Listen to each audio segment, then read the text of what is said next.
അവസാനം ഇതാ നിലമ്പൂരിൽ ഉപതെരഞ്ഞെടുപ്പ് പ്രഖ്യാപിച്ചിരിക്കുന്നു. കലിതുള്ളി പെയ്യുന്ന അതിതീവ്ര കാലവർഷക്കാലത്ത് കടുവയും പുലിയും കാട്ടുപോത്തും കാട്ടാനയും കാടിറങ്ങി വന്ന് മനുഷ്യജീവനെ ഭീഷണി ഉയർത്തുന്ന കെട്ടകാലത്ത്, ആരും ആഗ്രഹിക്കാത്ത പെരുമഴക്കാലത്ത് ഇടുത്തി പോലെ നിലമ്പൂരിൽ ഉപതെരഞ്ഞെടുപ്പ് പ്രഖ്യാപിച്ചിരിക്കുന്നു. നിലമ്പൂർ ഉൾപ്പെടെ 4 സംസ്ഥാനങ്ങളിലാണ് ഉപതെരഞ്ഞെടുപ്പുകൾക്ക് തീയതി പ്രഖ്യാപിച്ചിരിക്കുന്നത്. ജൂൺ 19-നാണ് തെരഞ്ഞെടുപ്പ് നടക്കുക. ഗുജറാത്ത്, കേരളം, പഞ്ചാബ്, പശ്ചിമ ബംഗാൾ എന്നിവിടങ്ങളിലെ ഉപതെരഞ്ഞെടുപ്പ് തീയതികളാണ് തെരഞ്ഞെടുപ്പ് കമ്മീഷൻ പ്രഖ്യാപിച്ചിരിക്കുന്നത്. ഇതോടെ ജില്ലയിൽ മാതൃകാ പെരുമാറ്റച്ചട്ടവും നിലവിൽ വന്നു കഴിഞ്ഞു.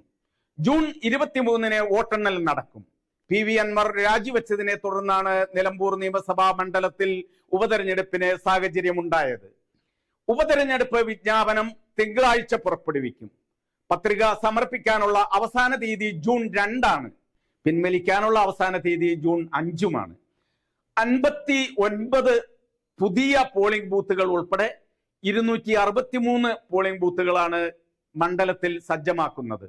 ഇക്കുറി ഓരോ ബൂത്തിലെയും സമ്മതിദായകരുടെ എണ്ണം 1200-ആയി പരിമിതപ്പെടുത്തും. 2016-ൽ നഷ്ടമായ നിലമ്പൂർ മണ്ഡലം തിരിച്ചു പിടിക്കാനുള്ള ഒരുക്കത്തിലാണ് ഇപ്പോൾ UDF. പരമ്പരാഗതമായി കോൺഗ്രസ് സ്ഥാനാർത്ഥി വിജയിച്ചിരുന്ന മണ്ഡലമായിരുന്നു നിലമ്പൂർ.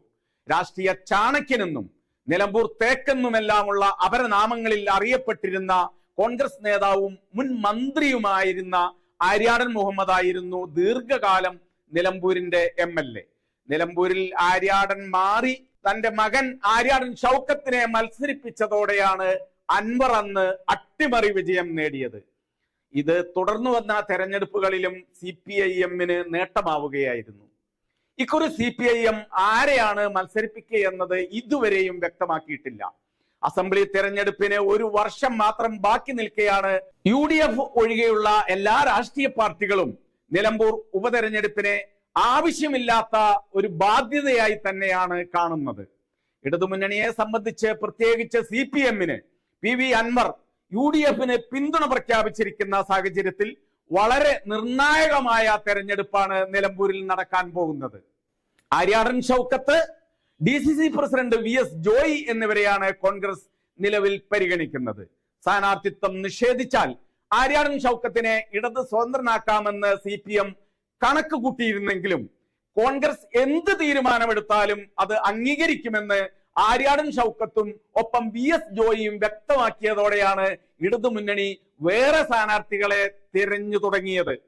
മുൻകാല ഇടത് സ്ഥാനാർത്ഥിയായ പ്രൊഫസർ തോമസ് മാത്യു, സംസ്ഥാന സ്പോർട്സ് കൗൺസിൽ പ്രസിഡന്റും മുൻ ഫുട്ബോൾ താരവുമായ U ഷറഫ് അലി, ഈയിടെ പോലീസിൽ നിന്ന് വിരമിച്ച മലയാളികളുടെ പ്രിയപ്പെട്ട ഫുട്ബോൾ താരരാജാവ് IM വിജയൻ എന്നീ സ്വതന്ത്രരുടെ പേരുകൾ CPM-ന്റെ പരിഗണനയിൽ ഉണ്ടായിരുന്നു. എന്നാൽ പാർട്ടി ചിഹ്നത്തിൽ മത്സരിപ്പിക്കാനാണ് തീരുമാനിക്കുന്നതെങ്കിൽ ജില്ലാ പഞ്ചായത്ത് അംഗം ഷെറോണ റോയിയെയോ DYFI ജില്ലാ പ്രസിഡന്റ് P ഷബീറിനെയോ മത്സരിപ്പിക്കാനും ആലോചന നടക്കുന്നുണ്ട്. നിലമ്പൂർ ഉപതെരഞ്ഞെടുപ്പിൽ സ്ഥാനാർത്ഥിയെ നിർത്തുന്നതിൽ BJP-യിൽ ഇപ്പോഴും ആശയക്കുഴപ്പം തുടരുന്നതായാണ് അറിവ്. വിജയപ്രതീക്ഷ ഇല്ലാത്തതിനാലും നിലമ്പൂർ ഉപതെരഞ്ഞെടുപ്പിന് രാഷ്ട്രീയ പ്രസക്തിയില്ലാത്തതിനാലും പണവും അധ്വാനവും വെറുതെ നഷ്ടമാക്കേണ്ടതില്ലെന്ന് ഒരു വിഭാഗം നേതാക്കൾ അഭിപ്രായപ്പെടുകയും സ്ഥാനാർത്ഥിയെ നിർത്തുന്നതിനെ എതിർത്തതോടെയുമാണ് മത്സരിക്കേണ്ടെന്ന നിലപാട് ആദ്യമുണ്ടായത്.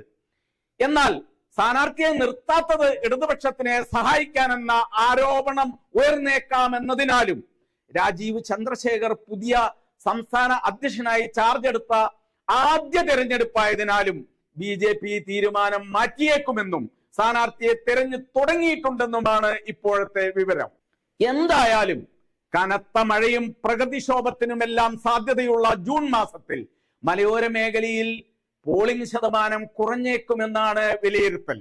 പുതിയ രാഷ്ട്രീയ സാഹചര്യത്തിൽ ക്രിസ്ത്യൻ വോട്ടുകളിലെ അനിശ്ചിതത്വവും പോളിംഗിൽ ഉണ്ടായേക്കാവുന്ന നിസ്സംഗതയുമെല്ലാം മുൻകൂട്ടി കാണുന്നത് മൂലം നല്ല വിജയപ്രതീക്ഷ ഉണ്ടായിരുന്ന UDF ക്യാമ്പിലും ഇപ്പോൾ ആശങ്കയുയർന്നു കഴിഞ്ഞിട്ടുണ്ടത്രേ.